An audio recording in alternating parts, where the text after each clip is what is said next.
So what do I mean by scalable instant feedback? Well, scalable because I teach classes of 120 students or 30 students or 60 students, and this works. And if I had 1,000 students, it would also work. So scalable. And instant feedback, we'll get to that. So the reason is I wanted students to be able to learn from their assessments. So assignments, they shouldn't be doing the assignments just for the grade.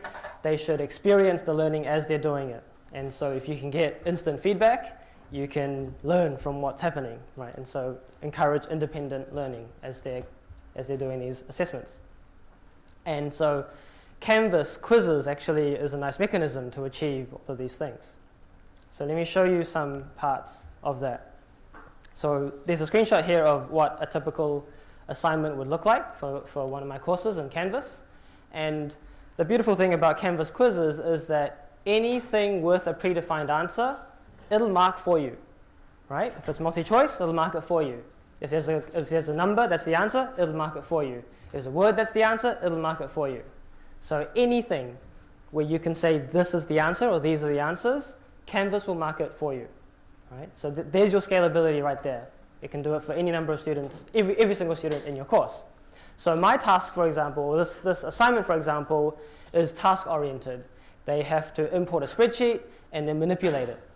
And the way that I prove or ask them to prove that they've done that successfully is that they can locate a particular value. So they calculate it with a formula, or they do some sorting and filtering to discover what the answer is. And that answer is already predetermined ahead of time. And so, yes, so all these questions are actually tasks that they do. Right? So question 1, question 2, and then 3 and 4 are more of the same. They have to find certain values within the data set by manipulating a spreadsheet. And this is just one example. I've got other assessments similar, which are based on other types of data sets, doing other types of activities. So that's the first part, scalable because it's instant marking, right? Now, here's the feedback. Here's the catch. So actually, I should preempt this. So Andrew's going to talk about video feedback, where he gives them really rich feedback. And his talk is man yells at screen. My one, in contrast, is man does absolutely nothing. Because I give them no feedback apart from this is correct or this is incorrect. That's it. Right? So if they got the number, tick. No, wrong number, cross. Doesn't tell them how far they're off by. Doesn't tell them any more apart from that. And so that's not all bad though, because I give them 3 attempts at the same questions, at the same task. So if you get it wrong the first time, the onus is on the student to figure out what went wrong. And it could be any part along that process. Am I even using the correct file? Did I do everything perfectly, but I pushed the wrong number at the very end? Or I rounded incorrectly. I rounded to 3dp instead of 2dp, something like that. And so what you see quite typically is the first attempt, they won't do so well, but then they'll improve because they start figuring out they have to kind of figure out what's going on. Of course, I'm available, so they can come and talk to me and I can guide them, but most students, they don't need it. 3 attempts is enough. So this is one student that took 2 attempts, and then more typically, students take all 3 attempts, and you see a progression in the marks where they start off getting quite a few questions wrong, but then they do better. They use the feedback, the feedback, but also they talk to each other, right? Because if you have a friend that got full marks, they can help you out, right? And I think that's good too. So all of these assessments are really low stakes. They're worth 3%, 5%, 6% tops. And so because I just want them to do it, really. And it's okay if they help each other out because they're learning as they're doing that. Right, so multiple attempts is also something that's built into the Canvas quizzes, so there's another great part of the mechanism. And so the last part is to make it more authentic, to make it an actual assessment. It would be a bit pointless if everyone had the exact same task with the exact same answers, because only one student would have to do it, get the right answer, tell everyone the number to plug in, and they can bypass this whole learning process. So what I have to do is create a different quiz for every single student. And so that screenshot shows how this is all the same assignment. It's the XPath assignment, and there's certain questions, but every student gets their own set of quizzes. So The quizzes are different in the sense that some of the questions are different. So some students, I might ask them, find me the top 3 rows, and other students I'll say, find me the bottom 3 rows, or the top 4 rows, or the top 6 rows. And also it's different because all of my, just based on the discipline I teach, all of my assessments are based on data sets. They're given a database, or a spreadsheet, or a file, and every student gets a different file, slightly different file. So even if everything was exactly the same, their answer would still be different because of that randomization. Right. So this is something that is not, it's not that easy to achieve. I've spent hours writing code to automate all of this so that I can, with a click of a button, or 10 clicks of 10 buttons, generate assignments for thousands of students. Right. It will literally take me slightly more seconds of waiting to generate between the difference between, say, 10 students to 1,000 students. Right. So that's it. Simple as that, right? So in terms of learn, do, share, I just want to encourage you to think of how Canvas quizzes can be helpful to you. And actually what Khushbu and Joe shared about the mastery thing, if you can map each of these questions to a mastery, to a learning mastery outcome, wow. It's all automatic too. So scalable, instant feedback for learning mastery. Wonderful. Thank you. Do we have questions? Time for questions? I tried to make that quick, so yes. How many questions do you have in a quiz, and how many questions are in a database so that you can mix and match? The questions are all the same, but the question, as in, for example, question 1 might be, actually let me show you question 1. Question 1 here is, enter into Canvas the number of cells containing data in your data set. So for that one, every student will see the same question, but the answers will be different because they have a different file. Yeah, so I don't have a question bank, actually. My scripts will do some randomization to predetermine the answers. Yeah. So how many questions do you have for a quiz? I have roughly 8 to 10, and that's considered an assignment, and that'll be worth between 3 to 6%.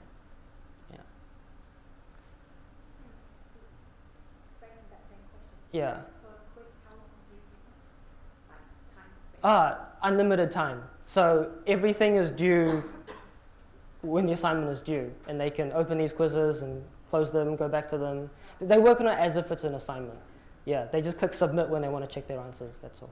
Yeah. There's a, yes? Ron, is there possibilities to give differentiated feedback for the different attempts? So the first time they get it wrong, you might give them a clue, and then the second time you might lead them to a video. Yeah. So I would like to do that, but my understanding is with Canvas quiz feedback, it's always the same.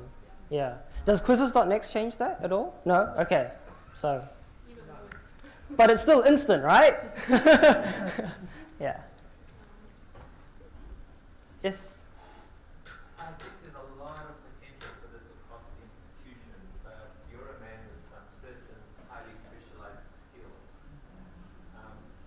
How could we roll this out to the wider university? I've thought about that. So without me, or without whatever I've done, you can, if you version your assessments, if you can create 10 versions and then randomly assign them, then that's kind of the randomization aspect, right? To discourage plagiarism, it's not so easy to find someone with the same version and so on.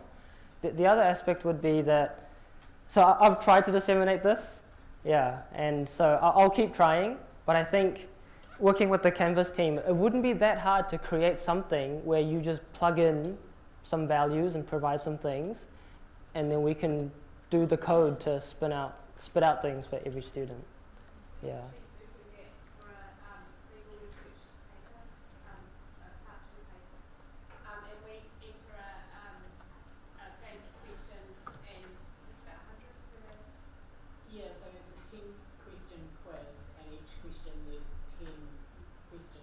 Question bank of 10 questions, and then whenever a student goes into it, it'll be a randomised question from each bank. Yeah.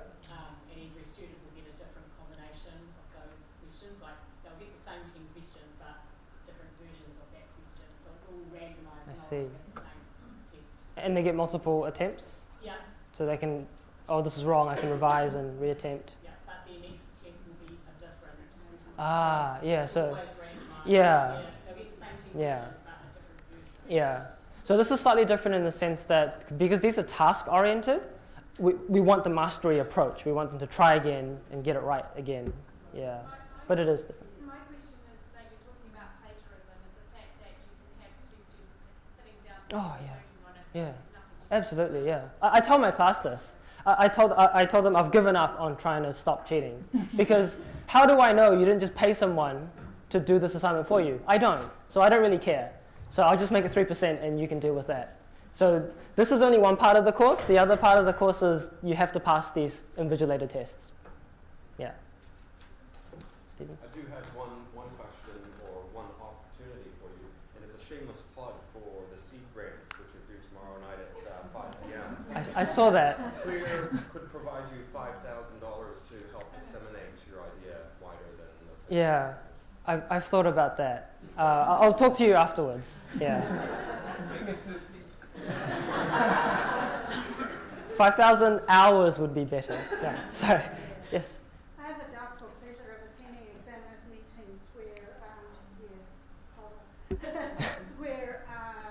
people are attacked for giving students assessments where they're almost guaranteed to get 100% in those assessments. What is your response to that kind of attack? If you get 100% in these assignments, you still haven't passed the course. This is to help you learn, so that when you do get assessed proper, right? So in this course, this is my current course. There are 40% assignments, 60% tests, and you have to pass the tests. Yeah. So you can't get a C- from doing this. Yeah. But if you do really well in this, chances are you'll do really well in the test, and that's great. Yeah. Do we have time? We do? Okay. Yes. So what kind of correlation do you see between these assessments and assessments that you get students to sit under examination conditions? You just said that if you do well in these assignments, then it's likely that you will pass the test. Yeah. What kind of correlation do you see, and does that, I'll let you ask the first part. The numbers aren't great because the average for each assignment is 90-something%. Right, so most people getting 4 marks. The only students that don't get 4 marks are basically those that start late. That's the only thing I can see. Because there's no reason why with 3 tries and me helping on Piazza and office hours, you can't get them all. So I don't look too much into the numbers. But you can see certain students that gain more from the assignment. Yeah, and also the assignments they're kind of a proxy for how well you are doing. Just because you can get these numbers right doesn't mean you're doing it properly, doesn't mean you're guaranteed a pass. You still have to show me well. And the difference under a test, or the key thing with the test, is that there's time pressure and it's high stakes, which is totally opposite to this, which is low stakes with no time pressure. And I think that's just an unfortunate part of exams. I wish I didn't have to assess students, but we do, so let's help them, right? Yeah. Are you trying to sometimes target different things with the quizzes than you're trying to target with tests, because with different opportunities? So then it becomes a bit of a problem, doesn't it? That everyone gets 100% on those particular things you're trying to target. Targeting as in learning outcomes, Yeah. they would be the same, but the goal would be different. So the goal of an assignment would be to learn, and it's okay to make mistakes. That's great. Make your mistakes now. The goal of of a test would be, now prove to me you have mastered the material, and therefore you can pass this course. Yeah. So they would learn the same thing, but the goal of assessment would be different. Yeah. And I mean, it's not perfect. I'm not an expert by any means. I gave myself a C on whether or not my innovation is scholarly. I have no idea. I just do this because it's instant, and then students learn. They seem to learn a lot, right? So if it's not scholarly, please come talk to me afterwards. We need to fix this. Yeah. All right. Okay. Thank you. Thank you.